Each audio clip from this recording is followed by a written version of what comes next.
అందరికీ నమస్కారం. నేను మీ షణ్ముఖ్. ఉత్తరాంధ్ర పర్యటనకు నరేంద్ర మోడీ గారు ఇప్పటివరకు 3 పర్యాయాలు రావడం జరిగింది. మరి గతంలో ఉత్తరాంధ్ర ప్రాంతం అనేది చాలా వెనుకబడినటువంటి ప్రాంతము.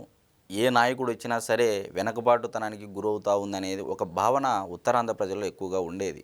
మరి 2014-19 మధ్య కాలంలో ఈజ్ ఆఫ్ డూయింగ్ బిజినెస్ పేరుతో చంద్రబాబు నాయుడు గారు మొదటగా అడుగులు వేయడం జరిగింది. మరి అడుగులు వేసిన తర్వాత ఒక విజన్ని పెట్టుకొని ఒక టార్గెట్ పెట్టుకొని పనిచేయడం జరిగింది. సరే, మరి దురదృష్టవశాత్తు మరి చంద్రబాబు నాయుడు గారి యొక్క పాలన అనేది లేకపోవడము, మరి ప్రజల యొక్క అభిప్రాయం కూడా మారిన తర్వాత ఈ 5 ఏళ్ల కాల వ్యవధిలో ప్రతి ఒక్క ప్రాంతం యొక్క ప్రజల యొక్క ఆకాంక్షలు కానీ నెరవేర్చలేకపోయింది గత ప్రభుత్వం. మరి మరలా చంద్రబాబు నాయుడు గారు ముఖ్యమంత్రి కావడము, సరే మరి ఈజ్ ఆఫ్ డూయింగ్ బిజినెస్ నుంచి స్పీడ్ ఆఫ్ డూయింగ్ బిజినెస్ ఒక నినాదంతో వేగవంతంగా ప్రతి ఒక్క ప్రాజెక్టును కానీ వాట్సాప్ గవర్నెన్స్ ద్వారానే చాట్ చేసి ఆ యొక్క కంపెనీల యొక్క యాజమాన్యాలతో కూడా సంప్రదింపులు జరిపి ఏకంగా గవర్నమెంట్ను సైతం అంటే మినిమం అంటే మ్యాక్సిమం గవర్నెన్స్ లాగా ఈ కూటమి ప్రభుత్వం పనిచేస్తూ ఉంది. మరి మీరు గమనించినట్లయితే 2 ఏళ్ల కాల వ్యవధిలోనే ఈరోజు ఉత్తరాంధ్ర ప్రజలు ఇచ్చినటువంటి ప్రజల తీర్పు వృధా కాలేదు అనడానికి ప్రత్యక్ష ఉదాహరణ ఏంది అంటే భోగాపురం అంతర్జాతీయ విమానాశ్రయం, ఇంటర్నేషనల్ ఎయిర్పోర్ట్. మరి దీనిపైన జగన్మోహన్ రెడ్డి గారు ఒకవైపు వాదోపవాదనలు చేస్తూ ఉన్నారు, మరొక వైపు కూటమి ప్రభుత్వం వాదోపవాదనలు చేస్తూ ఉంది. భోగాపురం నాదంటే నాది అని చెప్పేసి ఇరువైపుల వాదనలు జరుగుతూ ఉన్నాయి. సరే, మరి ఎట్టకేలకు మనము భోగాపురం వాస్తవాలేంటి అనేటువంటి వివరాలకు వెళ్ళేటువంటి ప్రయత్నం ఖచ్చితంగా చేద్దాం. దానికంటే ముందు ఈరోజు తింసా అనేటువంటి ఒక అంటే గిరిజనులకు సంబంధించినటువంటి నృత్యంతో దాదాపు 13,000 మందితో ఈ నృత్యాన్ని నరేంద్ర మోడీ గారికి వెల్కమ్ చెప్తూ ఈ యొక్క ఇంటర్నేషనల్ ఎయిర్పోర్టును ఓపెనింగ్ చేయడం జరిగింది, ఇనాగ్రేషన్ చేయడం జరుగుతూ ఉంది. అంటే ఇదంతా ఎందుకు చెప్తున్నానంటే ఈరోజు దేశం మొత్తం భోగాపురం ఇంటర్నేషనల్ ఎయిర్పోర్ట్ అనేది ఒకటి కట్టారు, మరి ఇక్కడి నుంచే రాబోయే రోజుల్లో ప్రయాణాలు జరుగుతాయి అని చెప్పేసి ఈరోజు దేశం మొత్తంలో ఉన్నటువంటి ఎంటర్ప్రెన్యూర్స్, బిజినెస్ మ్యాన్స్కి, మరి ఇండస్ట్రియలిస్టులకి ప్రతి ఒక్కరికి తెలియజేసే విధంగా ఒక గిరిజనులకు సంబంధించినటువంటి నృత్యాన్ని ఈరోజు దేశవ్యాప్తం చేస్తూనే మరి దానికి శంకుస్థాపన ఇనాగ్రేషన్కి రెండింటికి ఆపాదిస్తూ ఈరోజు రాష్ట్రంతో పాటు దేశంలో ఉన్నటువంటి ప్రజల వైపు అందరి వైపు అంటే అందరి చూపు భోగాపురం వైపు చూసేలా చేయడంలో చంద్రబాబు గారు సఫలీకృతులయ్యారని చెప్పడంలో ఎటువంటి అతిశయోక్తి లేదు. మరి జగన్మోహన్ రెడ్డి గారు మీకు తెలుసు 2017 CII సమ్మిట్ జరిగింది. అంటే ఆనాడు చంద్రబాబు నాయుడు గారు ముఖ్యమంత్రిగా ఉండడం జరిగింది. మరి ఆనాడు ప్రత్యేక హోదా పేరుతో ఇలానే గలాట చేయడం జరిగింది. అంటే డిస్టర్బెన్సెస్, రాష్ట్రానికి పెట్టుబడులు వస్తాయి, పెట్టుబడులు వస్తే మన యొక్క ప్రభుత్వం అనేది అధికారంలోకి రాదు, మరి నా పార్టీ ఎప్పుడు అధికారంలోకి వస్తున్నటువంటి ఒకే ఏజెండా జగన్ గారికి గలాట చేయడము, శాంతి భద్రతలు సమస్యలు క్రియేట్ చేయడం. సరే, మరి ఏమైనా ప్రత్యేక హోదా సాధించారా 2019లో అంటే అది లోగుట్టు పెరుమాల గరుక గాలికి పోయా. ఇచ్చినటువంటి 730 హామీల్లో పట్టుమని 10 హామీలు కూడా నెరవేర్చినటువంటి లిమ్కా బుక్ ఆఫ్ రికార్డ్స్లో ఘనత ఏదైనా దక్కుతుందంటే అది జగన్ గారికి దక్కుతుందని చెప్పడంలో కూడా ఎటువంటి అతిశయోక్తి లేదు. ఇకపోతే వివరాల్లోకి వెళితే భోగాపురంపై వాస్తవాలు.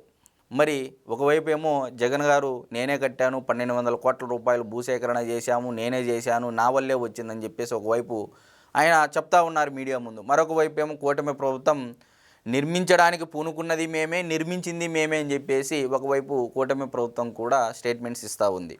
మరి ఒక్కసారి డేట్లతో సహా, జీవోలతో సహా ఎవరి దీన్ని ప్రారంభించారు, ఏ విధంగా చేశారనేటువంటి వివరాల్లోకి వెళ్ళేటువంటి ప్రయత్నం చేస్తే 2015 ఫిబ్రవరి 19వ తారీఖున బెంగళూరులో జరిగినటువంటి అంతర్జాతీయ ఎయిర్ షోలో భోగాపురం ఎయిర్పోర్టుపై నాటి సీఎంగా ఉన్నటువంటి చంద్రబాబు గారు ఒక నిర్ణయం తీసుకోవడం జరిగింది. మొదటగా మరి 2015 ఫిబ్రవరి 25న జీవో నెంబర్ 63 జారీ చేసి ఎయిర్పోర్టు నిర్మాణానికి ప్రత్యేక సంస్థ SPVని ఏర్పాటు చేసింది కూడా CBN గారు అని చెప్పేసి నేను తెలియజేస్తూ ఉన్నా. ఇకపోతే 2015 అక్టోబర్ 7వ తారీఖున జీవో నెంబర్ 20 జారీ చేసి చైర్మన్ సహా అంటే ఆ SPVకి సంబంధించినటువంటి చైర్మన్ సహా కీలక అధికారులను కూడా నియమించినది చంద్రబాబు గారే. మరి 2015 అక్టోబర్ 14వ తారీఖున భోగాపురం ఇంటర్నేషనల్ ఎయిర్పోర్ట్ కార్పొరేషన్ MDగా డాక్టర్ M వెంకటేశ్వర్లు గారులను కూడా నియమించినది చంద్రబాబు గారు అని చెప్పేసి మనకు తెలుస్తూ ఉంది. మరి భూసేకరణ కోసం అధికారులతో ప్రత్యేక బృందాన్ని ఏర్పాటు చేస్తూ జీవో నెంబర్ 254 జారీ చేసినది కూడా చంద్రబాబు గారే. మరి 2016 జనవరి 27వ తారీఖున కేంద్ర ప్రభుత్వం నుంచి సైట్ క్లియరెన్స్ తెచ్చినటువంటి ఘనత కూడా సిబిఎన్ గారికే దక్కుతుంది. మరి 2016 జూన్ 9వ తారీఖున భూములు ఇచ్చినటువంటి రైతులు నష్టపోకూడదనేటువంటి ఒక ఉద్దేశంతో జీవో నెంబర్ 64 జారీ చేసి అత్యధిక నష్టపరిహార ప్యాకేజీ కూడా ప్రకటించింది చంద్రబాబు గారే. మరి 2016 అక్టోబర్ 7వ తారీఖున కేంద్ర ప్రభుత్వం నుంచి ఇన్ ప్రిన్సిపల్ అప్రూవల్ను కూడా తెప్పించింది కూడా చంద్రబాబు గారే.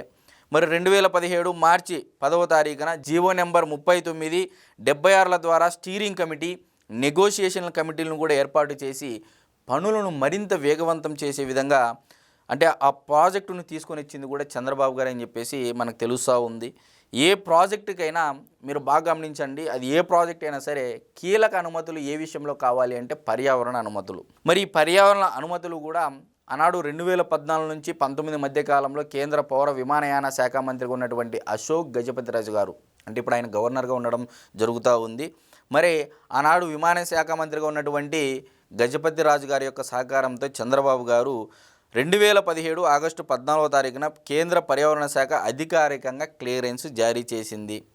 భోగాపురం పనులు కూడా ఈరోజు జిఎంఆర్ సంస్థ ఆధ్వర్యంలో దాదాపు 3,000 ఎకరాల పైల, అదేవిధంగా 5,000 కోట్ల రూపాయల వ్యయంతో అంటే పైన వ్యయంతో నిర్మించి ఈరోజు ఉత్తరాంధ్ర ప్రజల యొక్క కళను, దశాబ్దాల కళను సాకారం చేసింది చంద్రబాబు గారు అనేది ఇప్పుడు నేను జీవో నెంబర్లు, డేట్లతో సహా చెప్పడం జరిగింది.